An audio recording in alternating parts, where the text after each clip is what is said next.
Welcome to the Underscore Transformation podcast. My name's Jason West, and for a change, this week I'm joined by Lucy Finney in place of Joe Ailes. As mentioned last week, we're going to focus on crisis management and recovery, not least because that's where we all find ourselves these days. In the space of a few short weeks, life across the globe has changed beyond recognition. Over a quarter of the planet's population is in lockdown. Healthcare professionals on every continent are treating thousands of people with complications from COVID-19, and tens of thousands of people have already sadly lost their lives. Away from the front line, large parts of the global economy have been shuttered, schools closed, millions of jobs lost, and those of us lucky enough still to be employed are working from home, struggling to adapt to working with children at our feet and grappling with new technology and teams that are under quite significant stress. The speed of change has been dramatic, and the need to process a torrent of new information, adjust and adapt is pressing on every aspect of our lives. Together, we face really unprecedented levels of uncertainty and a really urgent need to solve complex, novel problems that demand really difficult trade-offs between competing priorities. So decisions just have to be made in real time based on incomplete information with the very survival of our organizations on the line. If you found that your business as usual processes and systems and teams have been really stretched to breaking point by this crisis, we're here to offer some hope. The good news is that there's a way through it, and there is a proven crisis management process that can help you steer a course through to recovery.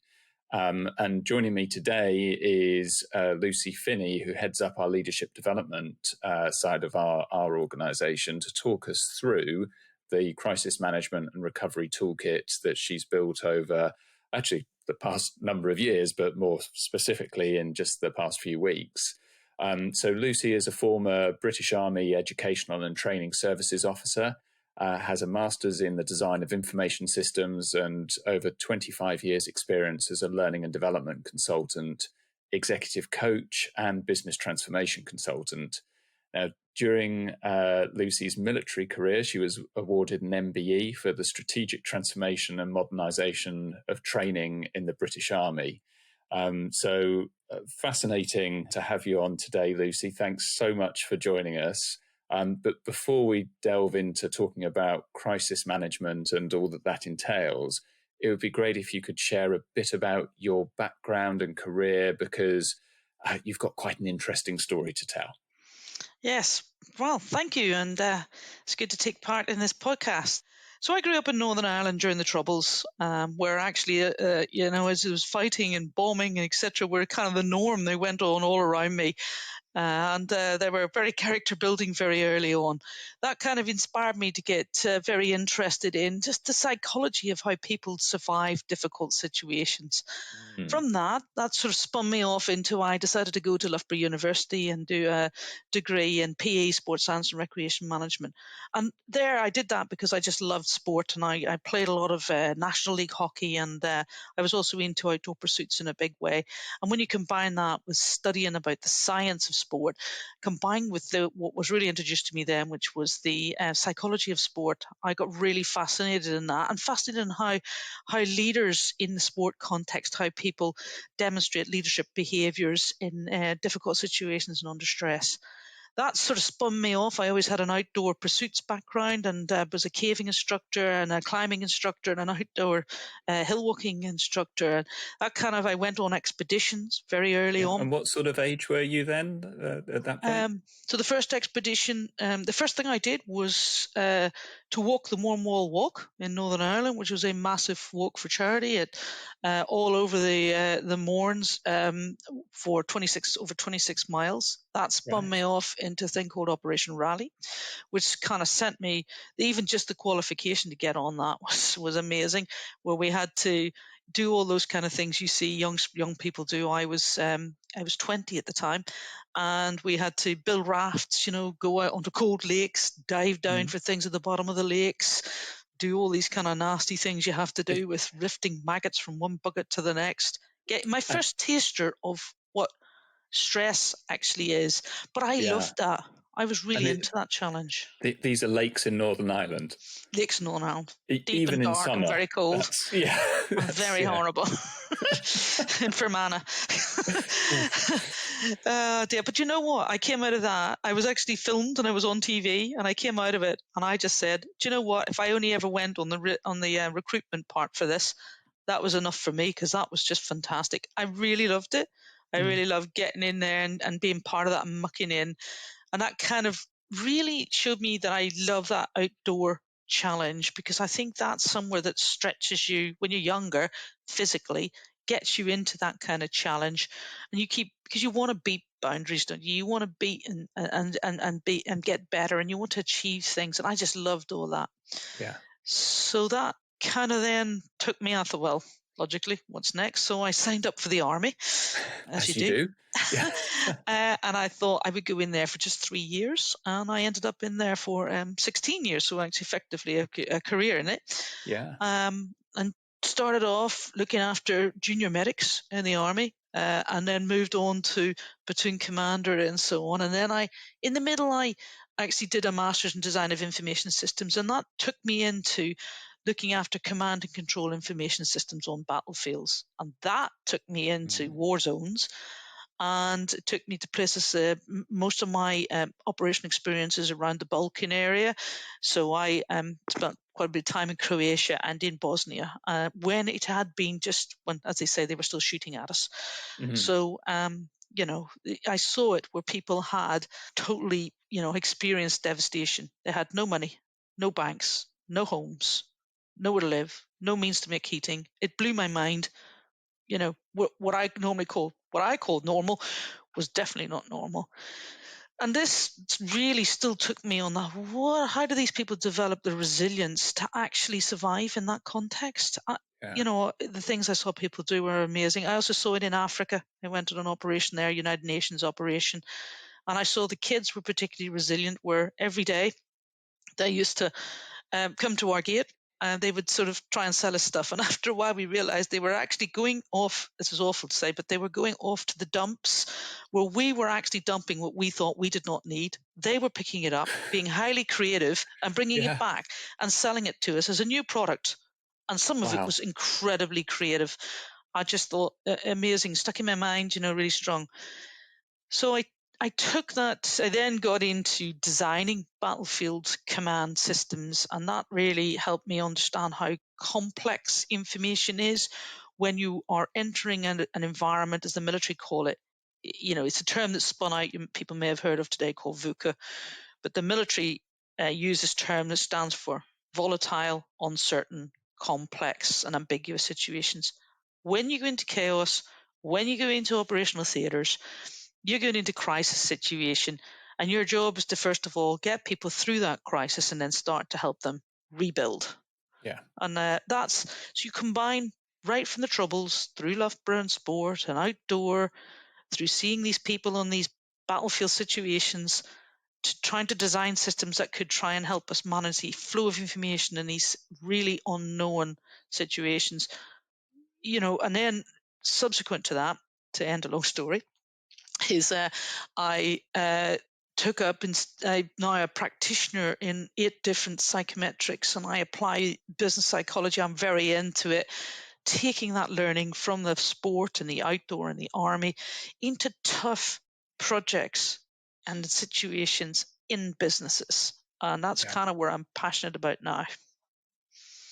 And I can't believe we've actually not ever discussed this, because, as I mentioned at the start, you have an MBE. So you have met the Queen. She has awarded you with a high honour of state. So how did that come about, and what was it like? That was a fantastic moment. I've met the Queen a couple of times, actually, but anyway, there's fun stories in some of them, I can tell you. But the one that you're referring to, that's for another podcast, I think. The one that you're referring to is so both my educational career and my systems career came together about the year 2000 through to 2004. And believe it or not, the days in which the internet first came along, I kind of realized very early on that this could be harnessed to take education out into the world. Now, it actually spun out of a need where we had a situation in the military where you used to have to take so many, in an operational theatre, you used to have to take so many doctors out of the operational theatre to do refresher training. Yeah. And this actually meant operations had to stop. And I mean, like battlefield operations had to stop while they did this. So we took the internet, we said, can we create something that can be sent virtually over the internet? And bear in mind, this is totally new to start. Yeah. And can we connect up and train these guys in theatre so they don't have to come out, so we don't have to stop operations? I spent 3 years studying it, 3 years building it, 3 years connecting it. And we transformed it, and it went on to become what's now known as the Defence Learning Environment. And it's still going today, which I'm proud of. Wow. But it went out against, and it delivers it's even more important now than ever, and delivered training around the world. Yeah, and that for anybody that's leading a transformation program, if you could point back, however many years ago that was now. Did you say started in 2000? It started in 2000, turn of the century.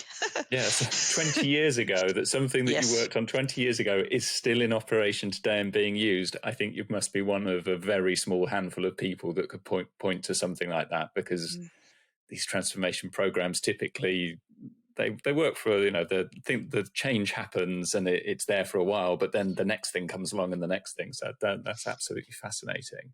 Yeah. So we're not here to talk about transformation though, because the real thing that we're all kind of focused on right now is the crisis at hand. So first up, what is crisis management? What are we talking about when we talk about crisis management?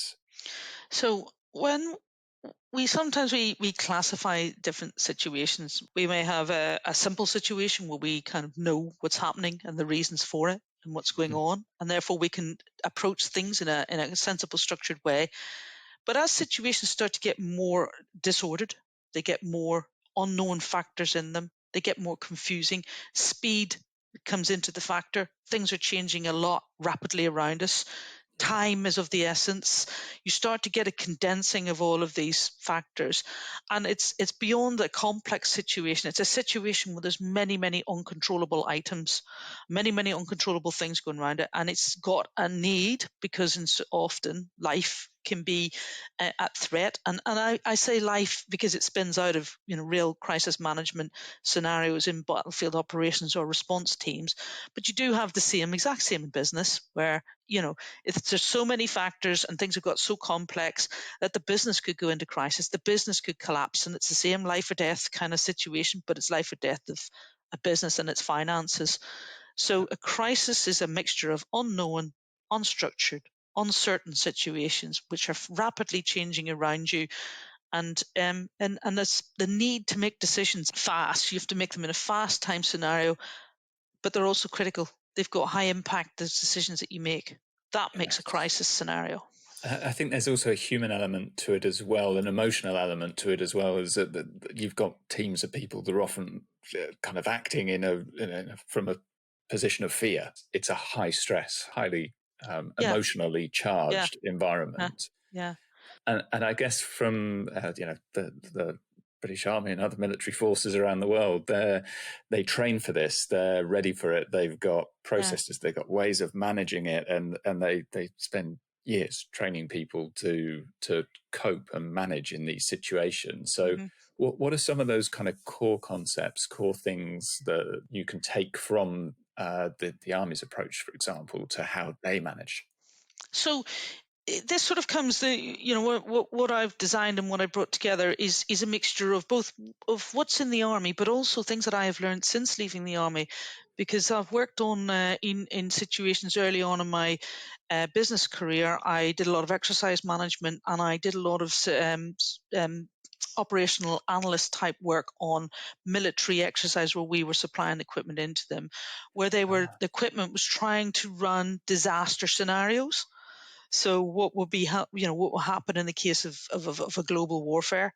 We even studied 4 or 5 years ago what would happen in the event of an outbreak of something like this pandemic, and what so could we literally do? War games. War games, exactly. You are listening to the _Transformation podcast. To find out more about our Crisis Management and Recovery Leadership Programme, visit _group.com/CMR Toolkit. And also I've been part of simulations before the Olympics began, where it was looking at how all the response teams would operate together. Now, when you bring all of that together, the critical kind of elements in there are things like how do you bring, first of all, safety. It's always safety first. Yeah. Then it's how do you bring people, help them to feel not just safe physically, but safe mentally very quickly, so that they will perform as a team. Then once they're there as a team and they're with you fully in the moment, here and now, it's how do they then work together to understand what is going on around them, all this information and all this misinformation that's going around, whether it be in a battlefield or it be in a fire control centre for the fire brigade, or in the NHS right now in a critical support unit. Facts, what are real facts, what are false facts, what are the things and the information that we need to manage this scenario. So it's very important, I think, to be able to create a kind of common operating picture, understand yourself and your performance under pressure, being able to bring control and command to that situation so that you can coordinate a response. And in terms of putting together the crisis management and recovery toolkit and program that you've done just in the past few weeks, drawing on all your experience and real operational experience, what are kind of some of the key outcomes that people can expect from applying a properly structured crisis management process to any crisis that they're managing? So in any crisis, I think one of the most important thing is to be able to make decisions quickly and safely. So critical decisions. So the first thing is improve your decision-making capability. That's really, because everything comes together in that. The next thing is if you make a mistake, because we will make mistakes, we're all human. It is to have that attitude that you'll learn fast. And what does that mean? What do we need to do to learn fast? Military are very, very good at this, because they will go through immediate after action reviews, subsequent reviews. They review, so they learn and change. Then there's things like building more resilient teams. So how does a team work together quickly? And a team isn't a single team all the time. Teams change all the time.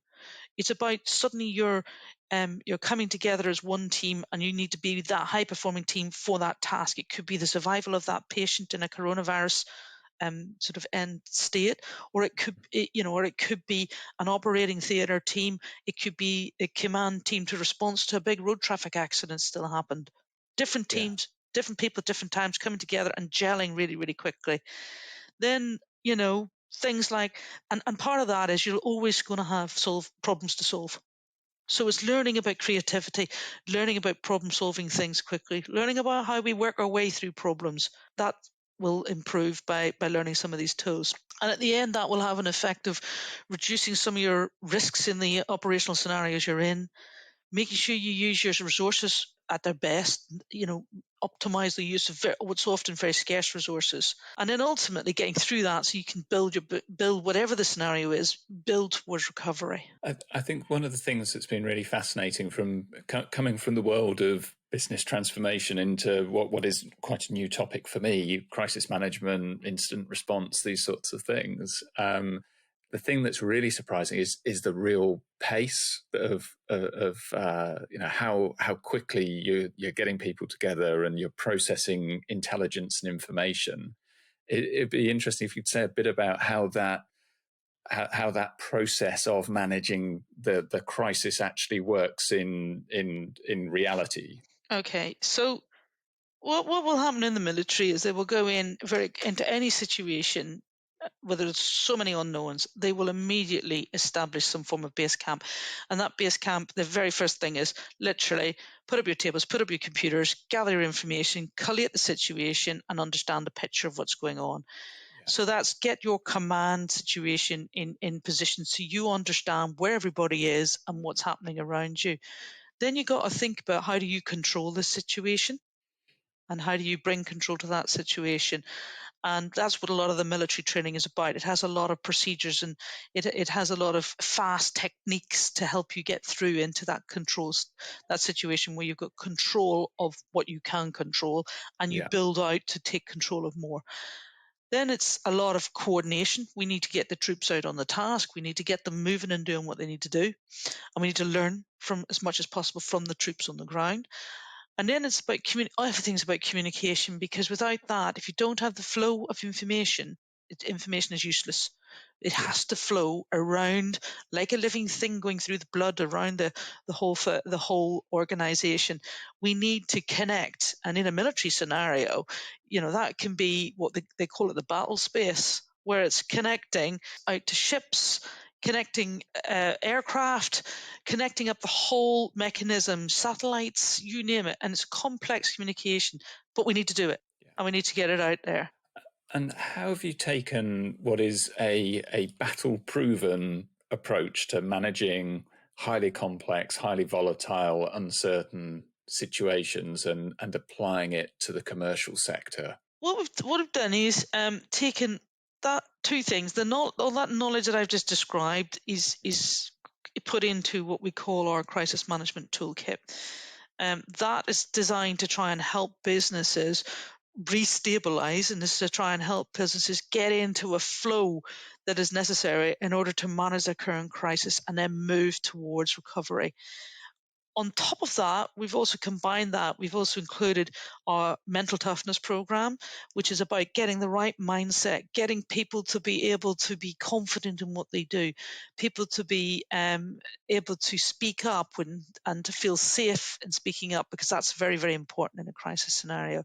And people, how we can get them aligned and moving together in one direction, and people to kind of have that attitude of we will overcome this and we will move forward. And when you put that mental toughness and almost the mental training that goes in together with the process of how you set up a mission, how you do what we call C4 leadership, how you move through the DNA of a crisis situation, you put those together, and that's our crisis management toolkit that we talk about. Part of our kind of crisis response as a business to the pandemic has been to move as much of our delivery online. So in the kind of training and development world, moving those programs online. From your own personal perspective, what's it been like going from a largely face-to-face delivery to 100% online? There's a philosophy that we used to teach in all our programs, and it actually comes from the Stephen Covey Foundation, and it's called Teach to Learn. And in the process of thinking, how do I teach all of this stuff that I have when I would normally do it in a classroom? I would learn by teaching.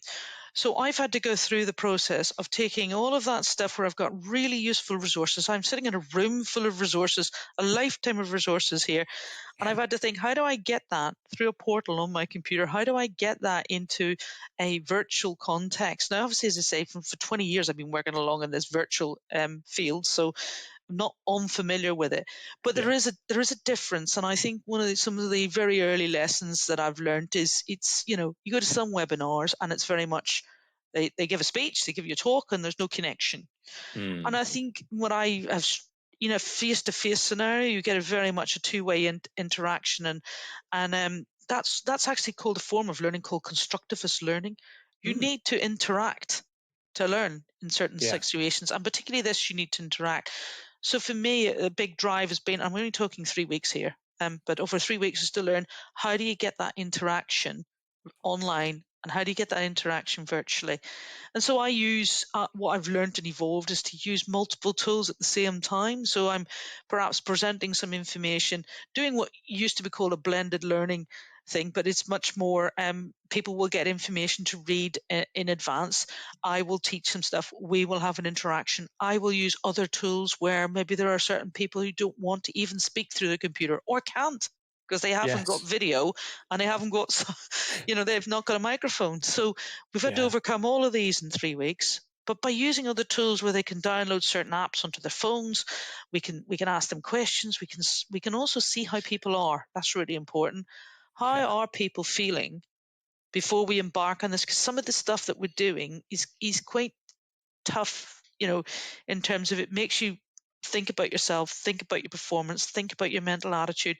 And in tough times, that's a hard thing to do. It's a great learning opportunity, but it's hard. So Yes. people need to be able to communicate in their way, um, whatever that may be, by just writing a question through an app that I will receive in another way, by answering a survey, by bursting online and making a speech, whatever it is they want to do. And that's been to move from face to face to this. I've had to think very carefully about how I bring all what I would do in a classroom environment into a virtual environment. Yeah, and as tragic as the situation is, and as worrying as it is from a kind of personal health and family and loved ones and all the rest of it perspective, and it's actually been a kind of bursts of massive creativity and having to learn new things really, really quickly and apply them and just kind of come up with completely new ways of working. And it's been a fascinating experience. If it wasn't vaguely terrifying, it would be really interesting. Yeah, So, yeah. Yeah, uh, it sort of does remind me of that when I was saying earlier about classifying situations, and that's exactly what happens in a chaotic situation or a crisis situation. Novel practice. You just got to and you have to adopt an attitude of trial and error. I go and try it, and as long as you have an attitude of that, I will learn. And as I've recently been reading from a piece that from an American psychologist who actually talks about, you have to just realize there's no such thing as failure right now. We just all have to, in the ultimate thing in our lives, come together for humanity and work together and learn. Just learn. Just do something. Practice yes. it. Try it. You don't know what the results are, and I think when I used to be very fearful at the start when I was a trainer. I think, oh, this session's never going to go this way. Nobody's going to answer this question. And I've endlessly been surprised at what people come up with when given the opportunity. It's it's definitely been an interesting 3 weeks. I have to say that but we now have something that is ready. It's out there. Yes. It's something that you can book onto. If you visit the website, you want to find out more. Go to underscore-group.com/CMR toolkit. We'll put a link in the show note of this episode.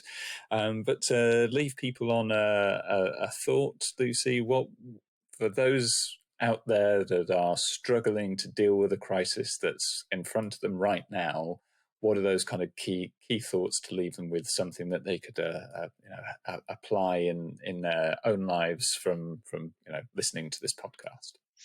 So I think what I would say is we're all got a level of mental toughness and resilience. Everything has happened in our lives up to a point of all given us a level of that. We all have strengths, and just use your strengths right now, but accept that you do perhaps have weaknesses. Don't focus on those. Focus on your strengths. Don't focus on the things you don't have. Focus on the things that you have, and then and just do not worry about trying some things out, and don't worry if you fail. There's processes ready there when they're ready to engage with them. There's help there to connect to when you're ready, and you do it at your pace when you're ready. So I think that's the kind of message that I would say. And if we're here to help, I've kind of put all this stuff together because it's very much something that I just feel it's something I want to share out there. And I Yeah. hope to see people come along and we can work together to get through the situation. Thanks so much for that, Lucy. I think that's an excellent place to end this week's podcast. I'm sure we'll get you back and talk about a wealth of other topics. I think probably mental toughness is going to be an interesting one, especially in these times. So thanks again for your time today, and we'll have a think about what we might do next week. We don't know yet because we haven't figured it out. Because we're in a chaotic situation. Yes. Yeah. Thank you very much. Yeah, thanks very much. Thank you. Thanks for listening. We really appreciate your support. If you have any questions or opinions you'd like to share, please contact me, Jason West, on LinkedIn or via our website _group.com.